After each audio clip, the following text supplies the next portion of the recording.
Diego. Yes. Calvin Diego. Lucas. Si Diego. Sa mga award-winning composers. Okay. Oo nga. Oo, tropa sila. Tropa sila. Goal sila. Nung bata, kinikwento sa'yo nung bata. Pero hindi sila kasama ng kids. Kami. Pero tropa sila dati. Kasi Bakit di ka pa pinapangarap? minsan nila si Maria Jeep fair enough. yung airpods ko. Pero malayo na. Marami ba? Mga E. Kami okay lang na kami naman. Pero, Fantastic. yun, ito yung nasa So top after the we'll talk after the round, but yeah, it's very good history. Very interesting life. I have a Kelvin question. Go! Was Ano it yun? specifically ba na yung role niya na si medyo comic relief yung si Matthew? Was it written specifically for him or not necessarily? Since you guys are friends. It No, it wasn't written for him. Actually, originally, Kelvin was considered for Mike.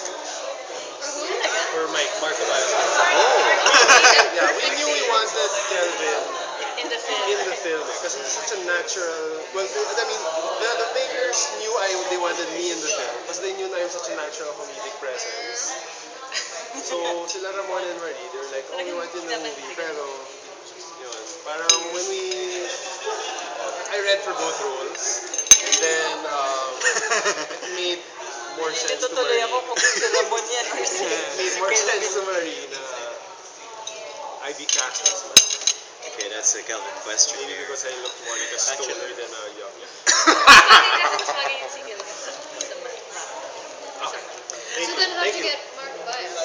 How did we get Mark Abaya? We put him in a wig. Yeah. No, but Mark has been a good friend of Marie's since college. He was Ramon's classmate in high school all 4 years. Actually, Yes. yes, So unfortunately. we've known each other a while. Shrinking. Buti lang he had a schedule allowed for it. Yes. Kasi he had a show. Yeah, Mark had a show. Face the death. So who did you think of to play Matt? I don't remember. I think it was one of those roles that we weren't sure yet. That they weren't sure yet. So there were open auditions at the season. Yeah, it's And really. among the producers. Actually, I wanted to ask Ramon now. Oh yes, yes. I didn't see that one. Okay, so Ramon, you were working last time we talked was in June about the movie. I mean, now that it's all over, what's the feeling like? Now your first released film because you had the script for. I found you had the script for Captain Marvel that never got filmed. But how does it feel to have an actual film out now? No, I did work on another anthology film Which which was first time. first time, It's a yeah. very, Ang ganda nun. it's a very. Kasama ka doon? Are you being serious? Ang ganda nun. It was literally a Viva. Yung Jewel to. Yes. Jewel to. No, but that was Erwin's. So yun. So But which chapter did you write? Ganda nun. Which chapter did you I wrote write? the comedy one, the one in college. And then, so that one got made. But in terms of, it's very different from the experience of this one, which was super. I knew that some of my friends would like it. I wanted some of my friends to like it, but I was not prepared for how many more people enjoyed the film. So the reaction has been staggering to me. I keep getting surprised. Like, one of the most exciting things for today, we're announcing Beyond. I mean, everyone knew na we were saying already, September 12 in theaters. But today lang we're announcing that it's nationwide. Yeah. We're in 7 cities outside of Metro Manila, which completely took us by surprise. Because it was SM and Robinsons who said, let's do it sabay na outside. Because what we do now is, instead of what we were thinking was, Manila first, and then parang ikot siya sa different cities. Pero, madugo na yung calendar if we wait too long. Kasi darating na yung mga Skyfall, mga ganon. Tapos, secondly, Robinsons and SM said na parang we'd rather na sabay na. Kasi ang mangyayari is, when people talk about it on Twitter, on Facebook, people get convinced, maybe I should check this out. Parang it's not showing there sa kanila. Wala silang magagawa. Hihintay lang nila. Or, baka tamarin na sila or makalimutan nila. At least now, parang strike while the iron's hot. While everyone's talking about it, if it's near you, then you can watch it. Okay. I have a spoilerish question. Who hasn't seen it? These two. Ah, sige, you can ask. There's a sex scene in the movie. You have any reservation? It's not really messy, but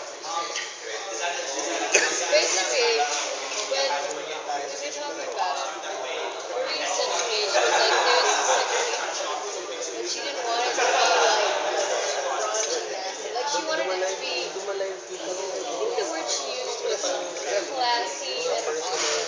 Yes, that's Right? exactly it. And so I was sort of like, Nagpapaalam sa akin. and then I was like, you know what? Fine. But only because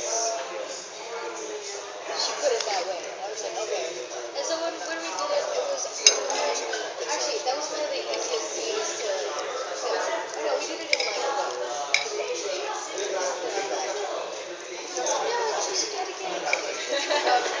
But yeah, I mean, I had a couple of shots of Ron performing because it's nerve wracking, man. It's awful. I mean, it was just in the room.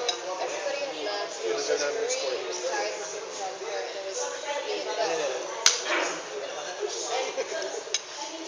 really awkward and weird, and I think that's what Marie wanted. So I was kind of reserved, but at the same time, I was like, okay, Marie, you know what you're doing, and so I will just tell me what you need me to do. It's scary though. I don't suggest it. What did you think of that? What, the movie or the Yes, series? I was like, no, you should have told him, sure. Like, are you kidding me? No, you? No, I mean like abroad. He's like, are you kidding me? And I was like, no, Sobrang no. talaga kayo. Kasi may It mga was weird. nagtatanong sa akin. Like, I was like, that it was weird and awkward. It was. That was really cool. I just felt like, remember we were like talking about it even the night before. We were sort of like Sumagot si Jurgen. acting it out. And yeah, it was bizarre. Do you know beforehand how awkward it would be? Like the staging, not the actual being there in the moment as an actor, but Yeah, because we had like mapped it out the night before. Because we had to think about the room and like how you move. if I was, like we sort of had an idea, but at the same time we sort of like let's just do it and see what happens. What did you think about it? No, I mean, it was Marie's thing, so I didn't want to really impinge on it. My suggestion lang was don't have score. Don't have what? Don't have score. Para it's more awkward. Parang if you can hear Oh all yeah, the yeah. creaks of leather and And them taking it weird down. Yeah. sounds, it actually makes the audience more conscious and you It's want to be almost as if quiet. it's like hyper. Yeah, you're more aware Yeah. if there's no Hyper score. aware. So that would make it more awkward. But yeah, I like that it was awkward. When you first heard about the movie, it was through what? The internet and Cinemalaya. From checking out Cinemalaya. Yeah. Kasi I also have art friends who are regular at Cinemalaya. Actually, for me ang akala ko ang nawawala, parang kidnapping, gano'n. Kasi di ba, ang nawawala, oo, taken. So, meron na namang kidnapper ni Ronnie Lazaro, ba't may nawawala? That's so funny. No, but that's one of the reasons that I didn't want to make the English title something like Missing. Yeah, that's what isn't there. That's a very interesting. Tsaka iba rin yung connotation eh. Like missing implies an incompletion. Pero what isn't there is just what isn't there.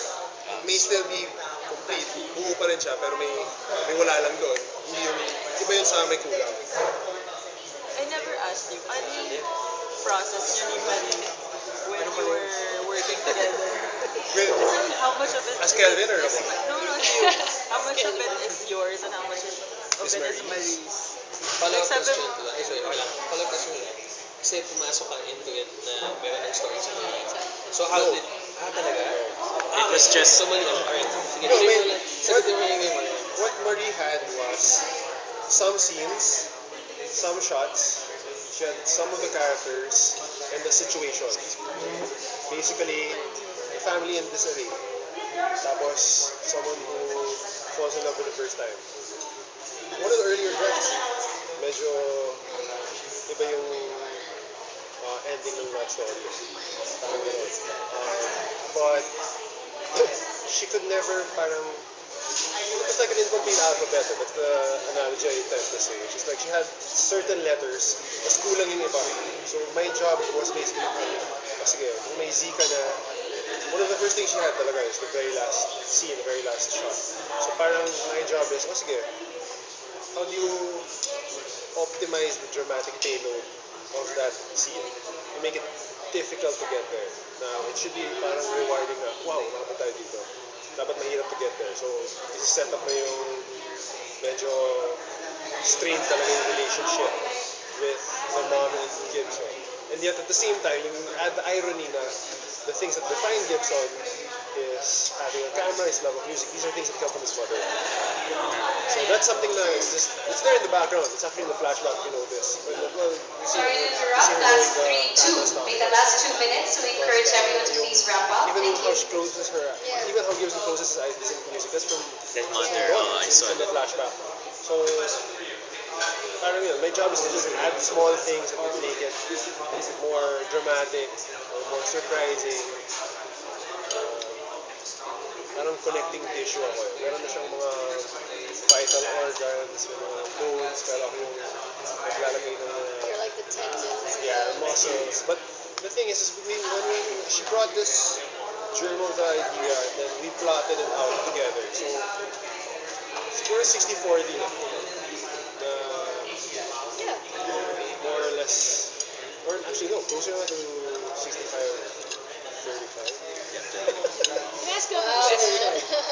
Si Checo na lang, si Checo ka I have na. like two quick questions. Or no, 55 to. Whatever. Mine's 5. Kasi may mga bungena, pinag-fill up nila. 78 and 23. Pero honest, sorry. No, continue. No, pero one of the things talaga, I'm super in love with the score. Kasi pinapanood ko yung video ni Feliz the other day, na tumutugtog ko yung tatlo, yung Edzos. Naiiyak ako pare. Talaga? Ang ganda eh. Mas feel na feel niya eh. Gumagano ko yung guitar. Yes! Pero one of the things, kasi fans talaga ako nila. Nilang tatlo. Kasi sila yung... And well then, you know what I mean? But yung Polish decision din nila, parang, ang galing eh. Like, I knew that someone who, sorry, I'm babbling. Pero parang someone warned me the jury will like certain things, ganito ganyan. So I was like, yeah, I don't expect us to win certain awards. Pero, inisip ko lang, if we didn't win score, dun lang ako magalit. And then we did win score. So, Ang yung question ko, what's your favorite scene? Ikaw eh. Oh man. And it's time to switch it up. Sorry. The bit where Gibson goes to get the beer and he turns around and he walks it gets me every time. I'm like, yeah. Oh, the 196 one. Oh, Yeah, yeah. yeah. I was there when they filmed It's- it. mine used to be Buboy talking to Gibson. By the way, we would like to thank, of course, Woodland Millennium Suites and Cafe Millennia for our food, beverage, and venue. Thank you very much, Yellowtail Wines, courtesy of Golden Wines. They are our sponsors for today's video forum. This is the last switcheroo. So yes, let's get all the artists, the cast, bring it out. He does this thing with his jaw, he says, alam mo, me and your mom, it's not always good, and then he goes and listens to his jaw. And that fucking scene, that scene kills me. You know what? It's not, That's what it used to be. that's not the same. That's what it used to be.